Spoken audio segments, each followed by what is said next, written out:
So it's set, ladies and gentlemen, the NBA Finals between the New York Knicks and the San Antonio Spurs. And everyone has the San Antonio Spurs winning. As I was doing my research for this video, it was actually showing that the ESPN experts had the San Antonio Spurs winning this series 10-3. And even when I'm just looking through certain videos, certain YouTube videos, looking through social media, the consensus seems to be that the San Antonio Spurs will win this series. And there are a few things that are true in terms of the fact that, yes, they do employ Victor Wembanyama, probably the best player in the world, probably the greatest defender of all time. Yes, their road here was probably tougher. They versed the Oklahoma City Thunder, the defending champions. They went 7 with them. They versed the Timberwolves. The Timberwolves was a super physical series, and even with the injuries that Anthony Edwards sustained, the Timberwolves still put up a pretty good fight. And yes, the Western Conference is a tougher conference than the East. But when I just watch the Knicks play and I watch how they dominate all the teams that they faced, basically after that little 2-game stretch from CJ McCollum, it fascinates me at how easy it is for everyone to pick the Spurs to win this series. And I'm not even necessarily interested in bringing up their regular season matchups because, as the playoffs have shown, the regular season doesn't really matter too much. But even then, their matchup for the NBA Cup final, like, there's just so much that changes over that time. That March 1st matchup, there's so much that changes over that time. I'm more just looking at it from the viewpoint that this is without a doubt the best offense that the San Antonio Spurs are going to play this entire playoffs. So while everyone is going to be glazing the Spurs and talking about the Spurs and Wemby and da-da-da-da-da, which, fair, the Spurs are an amazing team. But I have two X factors that if they go the New York Knicks' way, I think they have a very, very strong chance at bringing the NBA championship back to New York City. The first one, the obvious one, Josh Hart. I'm not going to lie, every single series that the Knicks go into, Josh Hart is going to be a talking point. I'm just going to be honest. Every single time that they come up against somebody, it happened against Cleveland. They said we're going to leave Josh Hart open. Fine. It happened against the Sixers. Yeah, we're going to leave Josh Hart open. Every single series, that's a talking point. We're going to leave Josh Hart open. And it's going to happen again in the Spurs series, probably with Wemby roaming off of him. And in the Cavs series, we saw Jared Allen do it a little bit. And it actually affected the Knicks. You know, they struggled to score, but as soon as they took him out, they couldn't miss. And even in the Sixers series, again, he couldn't really shoot the ball that well, but they just kept playing him because that series was never really that close. And I'm going back to some of these games, and Josh Hart just hasn't shot the ball that well. I'm going to be honest. He had one game in that Philly series. Mind you, these series are pretty short, so it's not really the biggest sample size. They swept both teams, so there's not really that much to look back on. But, you know, he had a good game too against the Cavaliers where he hit 5 threes, and then I think game 4 against the Sixers, he was hitting his shots, but everyone on the Knicks was hitting their shots in that game. So it will be interesting to see, because if you go into that first quarter and Wemby's running off of you and then passing you the ball and you're bricking, bro, Mike Brown is going to have to make the tough decision to take you out. And, you know, Josh Hart is one of those guys, he's like heart of the team, you know, type of player, utility guy, gets the rebounds, gets that offensive rebounds, hits the important threes. He's one of those type of players.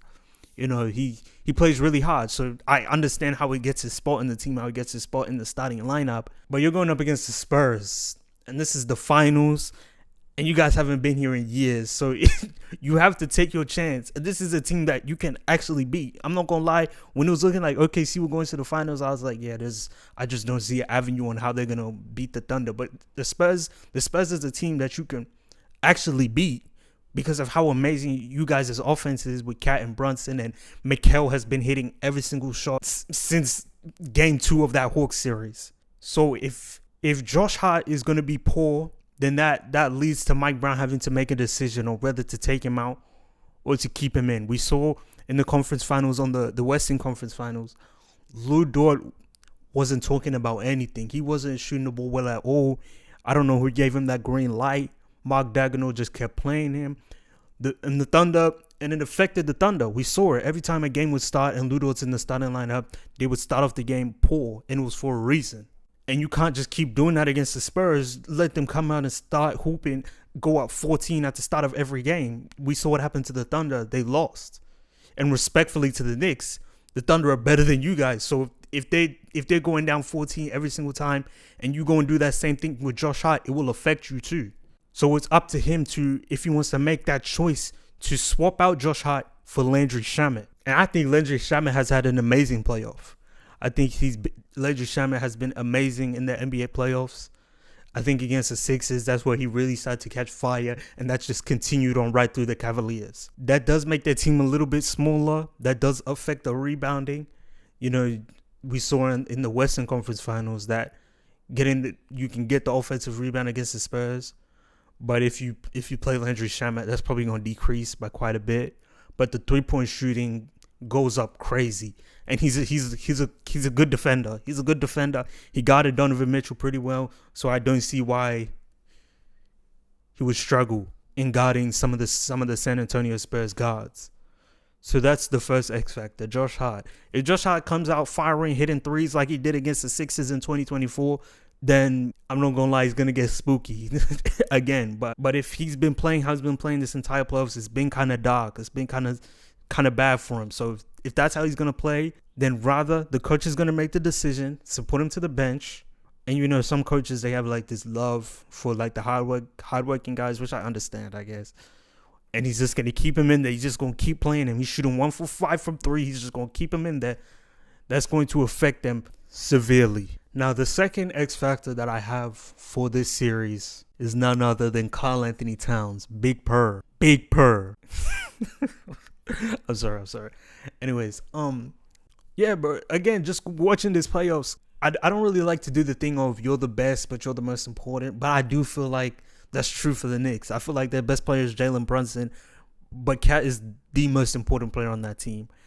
Just him standing at the perimeter, his playmaking, him like basically being able to bully his way to the rim, his rebounding, his 3-point shooting, everything. The way Mike Brown has set him up, it opens up everything. It opens up everything. So the first thing, Cat, you got to stay in the game. I'm going through these game logs. I'm watching the games. You're getting 4 fouls damn near every game. That has to stop. Has to.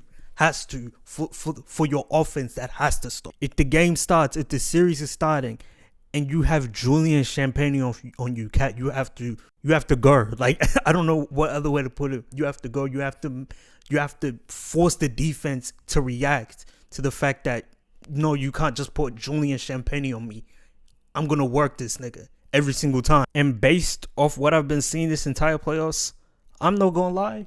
The Josh Hart X Factor, that's the one that I'm a little bit more nervous about. I'm not too sure, but I'm not going to lie. I trust Cat to perform. You know what I'm saying? The Spurs have an amazing defense. They have Wemby back there. I think Cat can play really well. Open up this series. It can really give them a good chance to come out on top. If he struggles, if he doesn't put pressure, if he sees Champagne on him and he's trying to, I understand the playmaking thing, but you have to be an aggressive scorer.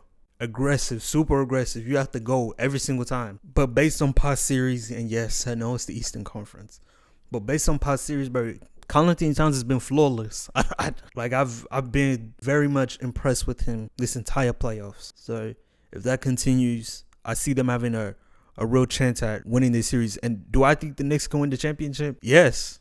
And trust me, like, I'm a Sixers fan, so there's I don't want them to win. I don't want them to win. That's why I wanted OKC to beat the Spurs, because I knew that OKC could beat the Knicks. But I know the Knicks can win this series. Crazy as it sounds, I never thought I would see the day that I'll be saying that the Knicks can actually win the NBA championship. Laughing stock of the NBA for like 10 years straight. And now they have a real chance with one of the most flawless, one of the best offenses I've seen. It's like every shot that they get is high quality. Every shot that they get is high quality. Brunson has been amazing. Mikal and OG, bro. OG, he's an amazing player. He's worth it. All that money, that $50 million, you know, some people questioning it. OG is worth it. But at the end of the day, it's the Spurs still have gone through the tougher road. They've showed that they're coming to some difficult matchups and they've won. Beating OKC is no joke, bro. And they could have done them. They could have probably even won that series in 6. But they haven't versed an offense like the Knicks. As cringy, as corny as that sounds. It's the truth. So yeah, Josh Hart, Kyle Anthony Towns, you guys gotta hoop because I'm pretty confident in everybody else, but you two, especially Josh Hart, I'm more confident in Kyle and Cat, but Josh Hart because I know Mike Brown is gonna start every game with them. I don't really see him changing the starting lineups or making big changes. Maybe he will, but he's the utility guy. He's the heart of the team. You know what some people like to say. So he's high chance he's gonna start every single game, no matter what he did in the last game. He could shoot 1 for 8. He'll start. So that's where it's like you have to perform, because if Wemby is roaming off of you and he's just being a nuisance, and you know Wemby, he's gonna cut off the entire rim. You can't even come around the rim when Victor's on the court. So if that's the case, then you'll lose. I'm gonna just be honest. If that's what's gonna happen, if it's gonna get that bad, then you'll lose. Because if you're starting off every game losing, and Landry Shamet and Jose Alvarado and Jordan Clarkson have to come off the bench and try to see if they can make a difference or try to bring it back, bro, it's too much, especially against the San Antonio Spurs, who are young and hungry. So those are the two X factors that I think if they go the Knicks way, they can win this series. Let me know if I'm missing anything. If I'm missing out on anything, let me know if you think I'm delusional in the fact that I think that the Knicks can actually do it. Thank you for watching this video. Make sure to like, comment, and subscribe. Peace.